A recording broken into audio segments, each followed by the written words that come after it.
Hello everyone, and welcome to Connecting with Kim here on Tampa Bay Arts and Education Network. I'm your host, Kim Droege. We're so glad you joined us today because we're having another fabulous episode because you know we work every week to bring you information about people, places, and things that will help make living your life in our corner of paradise that much better. And this is going to be one of those shows.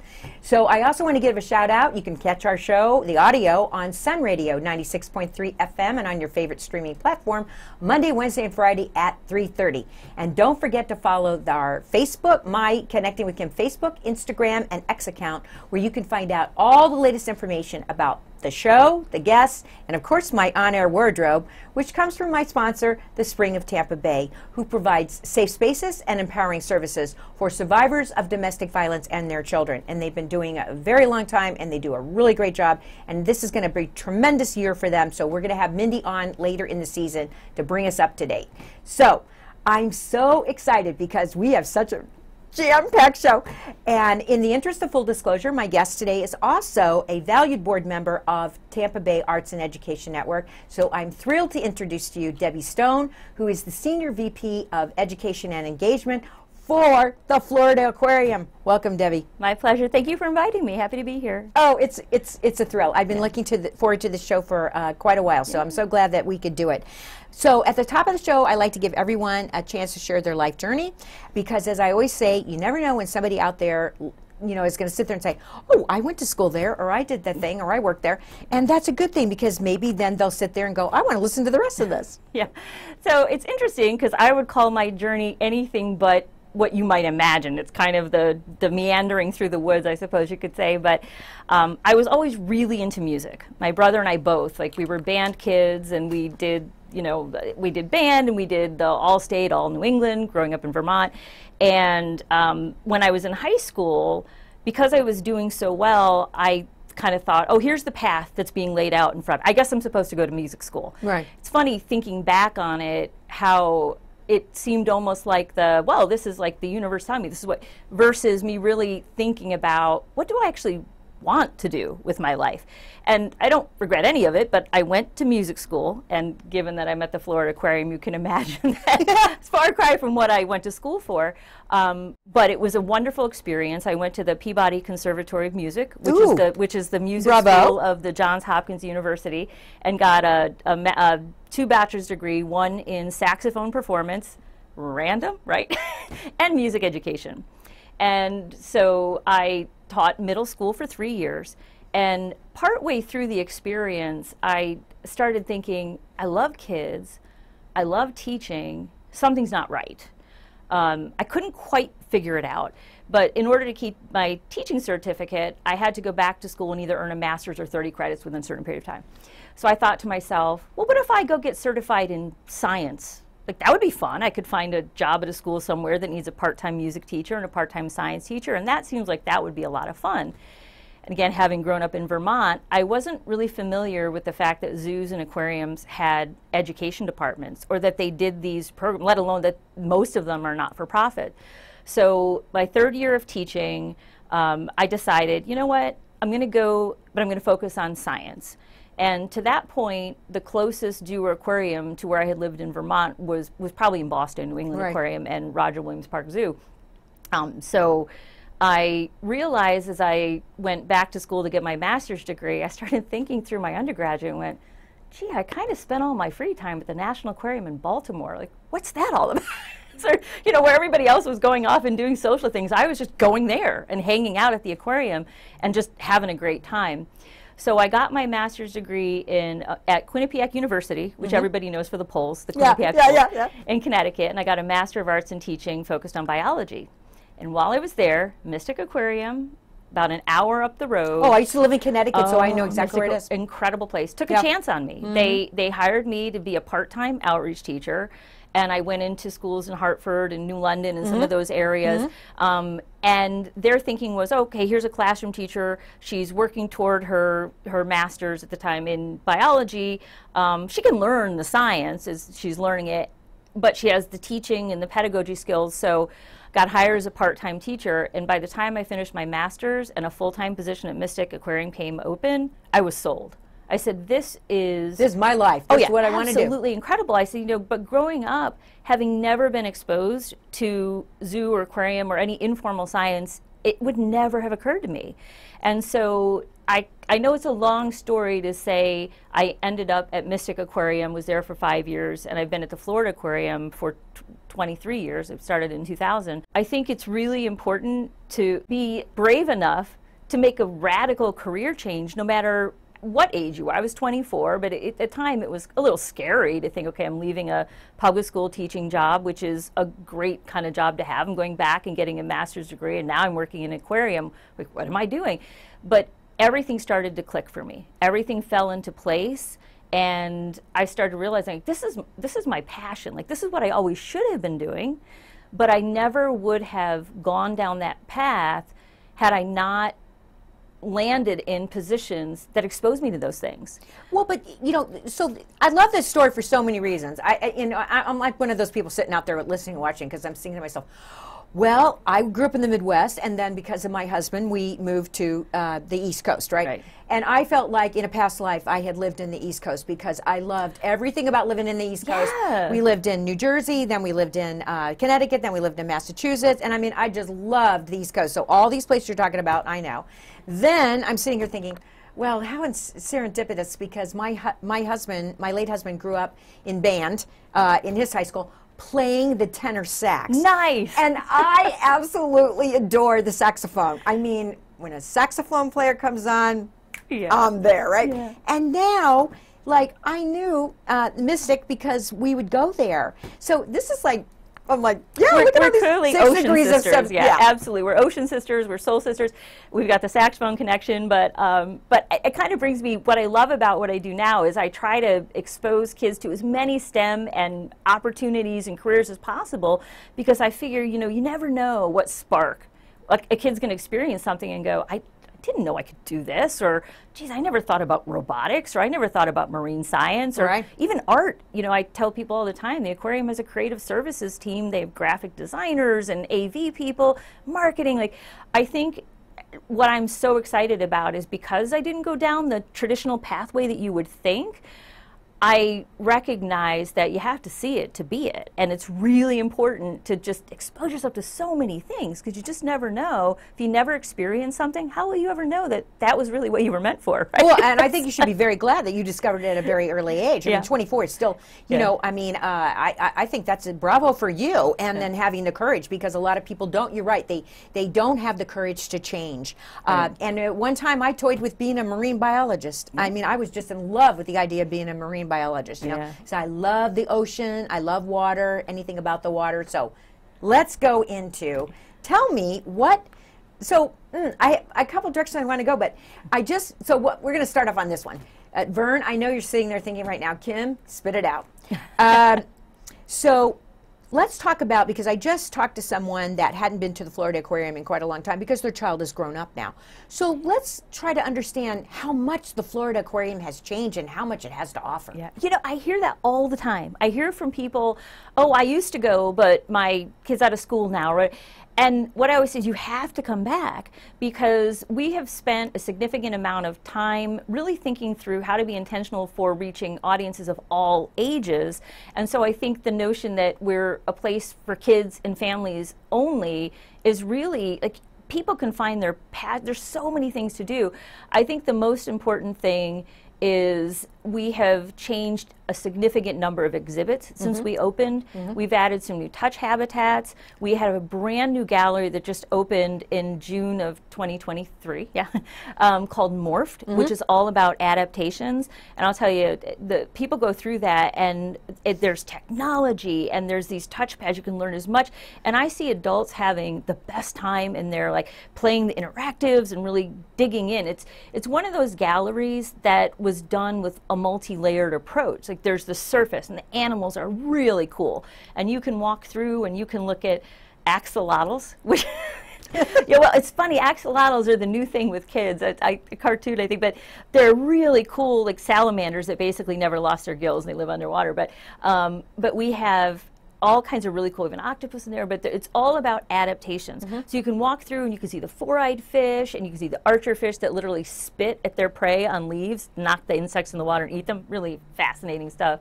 And you can enjoy all the animals, but you can go to also the tablets and really dig into the content if you really want to know more. Right. And you can really geek out on the science, basically. Right. And so people have these different kind of approaches to how they experience that gallery, and that's really what we're all about. Is there's an experience for everyone, but it's fascinating that I hear frequently, like, oh, I haven't been in ages since my, look, no, come, you will love it. You will love the experiences. You will see that it doesn't matter what age you are, it doesn't matter what interest you have, you're going to find something there that really captivates you and makes you ask the questions that you want to have answered during your visit. It's just, definitely need to come back. Well, and that's the pitch I made. And the beauty of a multi-layered approach is that it allows you to experience at different levels, but it sets the hook so you can come back, right? Absolutely, because now you're going, oh, I remember, and now I want to know more, and I want to go back, and I want to explore. So that is the beauty of that. And I talked to him about how you can dive, go in the tanks, and be with the. You can talk about that. We should. Oh, the C-Track experience. That's another brand new addition. I think we're just passing about a year-ish now, but C-Track, what's great about C-Track is it's those helmets, right? You look literally looks like you're watching astronauts walk across the floor. Right. But in our second largest habitat, ages 10 and up don these helmets, descend into the water, and walk through the habitat. And you're immersed in this habitat. You don't need to know how to swim. You don't have to be scuba certified. Right. All you need to be able to do is walk. In fact, I would argue that it's easier to walk in there than anywhere else. I'm coming to do it. I'm just telling you right now. I'm scuba dive certified, but I'm coming to do that. And here's what will really blow your mind. This cracked me up. When I went and tested that program, I came out, I took the helmet off, and the first thing I said was, my hair didn't even get wet. and it's funny because I realized, like, there are some folks that have an aversion or a fear of being underwater. Right. And so I think sometimes even saying, yes, you're underwater, and you'll feel like you're there and you're part of it, but the very fact that your face and your hair, sometimes people feel a little bit better than that because you had better than if you were scuba diving, if you're not quite there yet, or snorkeling, where you really are all in. With this one, having that air barrier, and just it kind of gives you, I think, enough of a separation where it's a perfect entry point to joining these animals in their habitat and experiencing what it's like being among them, without having to have, again, like certifications and lots of experience. And we actually have a program where we have underserved and underrepresented audiences come in on a monthly basis to experience this program at no cost to them, because what we're trying to do is build connections with our audiences and the natural world, and what better way than to get in it. If you're just joining me now and connecting with Kim, my guest in the chair is Debbi Stone, who is the Senior Vice President of Education and Engagement at the Florida Aquarium. So when I was having this conversation with this person that hadn't been to the aquarium in a long time, and I was giving the whole pitch, one of the things that I brought up immediately was Evening Tide Talks. Oh, yeah. That's one of my favorite programs. We've been doing Evening Tide Talks, gosh, I think since 2003, 2004, but it's changed very much since those early days. And every year we do about 5 speakers, and Tampa Bay Arts and Education Network is our media partner on that. They are. Actually comes and records and streams them on demand on the website, little plug for that. But we have a 5-speaker series. And broad topics. I mean, we've had everything from research scientists. We had Science of Beauty was the last talk. We've had climate scientists. We've had authors. We've had artists. You name it. Just the content really just needs to be sort of adjacent or aligned with us. Photographers, all kinds of great topics.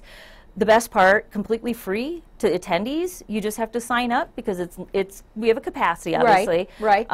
Wells Fargo is our funder for that program, but it's general interest. People have a great time, and we also give you hors d'oeuvres and drinks too. So what better? The first time they suggested it to me, I'm here at TBAE filming, and they brought it up. I said, I'm in. Yes. I'll be part of the crew anytime. I had a great time. I loved it. And I'm Yeah. like, what is not to like about this program? Yeah, I mean, yeah. it's in the evening. It starts at 6.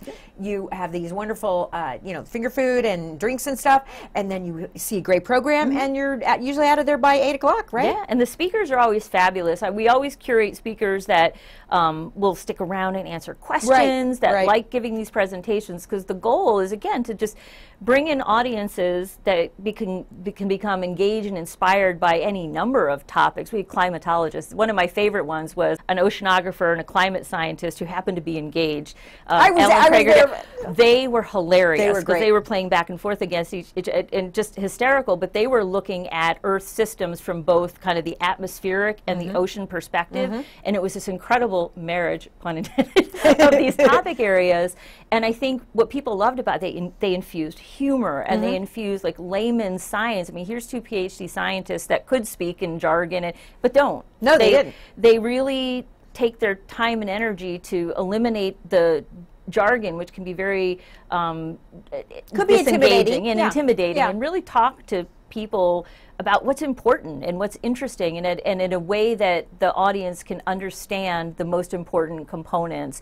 And then when you get into the Q&A, what's really cool is you see that some people in the audience have these really strong science backgrounds, and they can have those conversations at that level. But most of the folks attending they're just curious and interested and want to know what they can do to make a difference. Well, and the other good thing about Evening Tide Talks that I noticed is that it's quite a diversity of audience, age, and the other thing is that you can tell that these people have such a passion for what they do, and that passion definitely comes through in the talk and in the Q&A session. So I thought Glenda knows that I always have to know when the Evening Tide Talks is, because if I can possibly swing it, if I don't have something else, I will be there, because I think it's just the most wonderful program. Yeah, it's a wonderful evening. And in the audience, you bring up the diversity of audience, we have everything from donors, board members, general, but what cracks me up, or what I love, is when high school or college students come up to me with like a clipboard or something, and I have to sign for credit, because I realize that we actually have students coming to some of these talks as either extra credit, or if they're working on a project or a thesis or what have you, that they have teachers that are actually encouraging them to come, and they're able to go back and say, I attended this program. And I always love that, because it gives me kind of a pulse of like who's coming, and I'm like, come to all of them. Like, maybe you came to this one because you're interested in squid, or you're interested in climate science, but come to all of them, whether you're getting credit or not, because you're just going to find something that you love. So so tell me what else is happening, because I know that the Florida Aquarium is always looking to capital expansion, because let's face it, in this day and age, you've got to constantly be reinventing yourself, or adding something new, or adding a different level of experience or kind of experience, because everybody's got a place they can go for quote unquote entertainment, or to be educated. So what's happening at the Florida Aquarium? Yeah, so when our CEO joined us 6 or 7 years ago, Roger German, he realized that in the whole history of the Florida Aquarium, we hadn't really done a major animal expansion. We had added our Moon Bay Touch habitat, which is moon jellies that you can actually touch. We had added Stingray Beach. We'd added No Bone Zone with the invertebrates, and a few other things here and there. But we started thinking, what can we do that actually expands our footprint, or expands our animal habitat, like in a really exciting and meaningful way? Right. So we've been working through this for several years, and we just announced on our website a few months ago, actually, that our capital expansion sea change is going to bring in puffins, California sea lions, and a brand new expanded penguin habitat.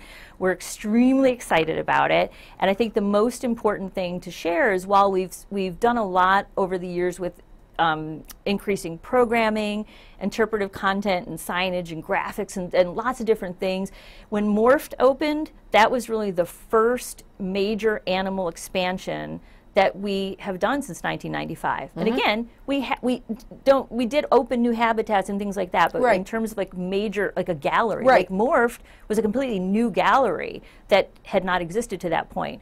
And the same thing with the puffins and the penguins and the sea lions. Like, this is all like footprint stuff that's really exciting for us. And part of the reason we've gone down this path is, again, we're all about inspiring audiences. Our shared purpose is to save and protect marine wildlife, and I think that what we're trying to make sure we do is appeal to a broad audience. Right. And so sometimes we need to look at, well, sometimes we always look at research and data from our audiences that are currently coming versus the ones that aren't, to say, like, what excites you, what interests you, what tweaks your fascination, and from that, that's kind of how we zeroed in on the puffins and the sea lions and the penguins. What's interesting about that, I'll share, is we all felt, oh, a sea lion, slam dunk. Who doesn't love a sea lion? They're loud, they're interesting, they're fascinating animals. But in talking to some of our colleagues around the country, we have found that in many cases, the organizations that have puffins will report that that's like their number one, like people just stand and watch the puffins. Really? Like we thought this habitat was going to be our highly attended, but people love puffins. And when I talk about the expansion, the reaction I get from people about puffins, I would say I love them and I'm fascinated by them, but I've been really surprised to see how much people really love puffins. So I look at it, it's like, we may be attracting an audience that would never have come otherwise, but they see, oh my gosh, they have puffins. I have to go see a puffin, a real puffin, for the very first time. So for a lot of people, this will be their first opportunity to see a live puffin. And so I'm just excited to be able to open that opportunity to our community and beyond. Like, so is there kind of a time frame for that? I mean, you know, is there a goal in sight to open that environment with the capital expansion? Yes, I would say right now we're comfortable saying 2025, 2026. And the reason I say that is because with any construction project, you've got supply chain, you've got the availability of work and crews. So that's our target.